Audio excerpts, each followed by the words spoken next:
మన గాంధీ నెహ్రూలా మన ఇందిరమ్మ నడిచింది, రాజీవ్ శ్వాస విడిచింది, సర్వత్యాగములకు మారు పేరు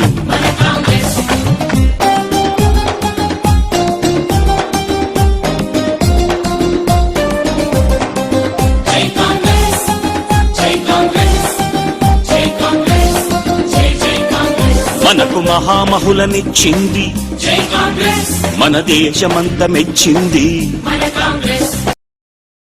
ఇస్తారని చెప్పి కాంగ్రెస్ పార్టీ ప్రకటిస్తే వారు తిరుపతి వెంకన్న సాక్షిగా 5 సంవత్సరాలు కాదు 10 సంవత్సరాలు ప్రత్యేక హోదాను ఆంధ్రప్రదేశ్ కి ఇచ్చి అన్ని విధాలా మేము అభివృద్ధి చేస్తామని చెప్పి మాట తప్పారు. మనందరికీ ఎంతో నమ్మకమైన తిరుపతి వెంకన్న సాక్షిగా మాట ఇచ్చి తప్పిన మోడీని ఏం చేయాలో మీరే నిర్ణయించుకోండి.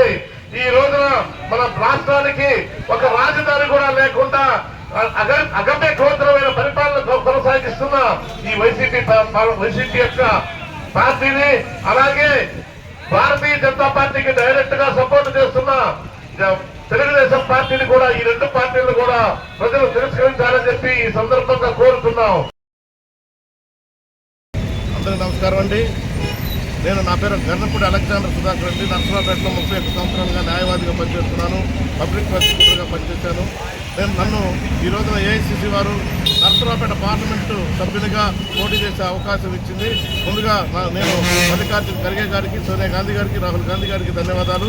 అలాగే మా పిసిసి అధ్యక్షులైన తిరుమలారెడ్డి గారికి కూడా ధన్యవాదాలు తెలియజేస్తున్నాను. కానిస్టేబుల్ ప్రజలకి నా ఉదయపూర్వక నమస్కారాలు తెలియజేస్తూ, నేను గురిజాల కాంగ్రెస్ పార్టీ అభ్యర్థిగా శాసనసభకి పోటీ చేస్తున్నాను. మరి కాంగ్రెస్ పార్టీ అధిష్టానం నాకు 2వసారి కూడా ఇక్కడ టికెట్ ఇచ్చి నన్ను సపోర్ట్ చేయడం జరిగింది.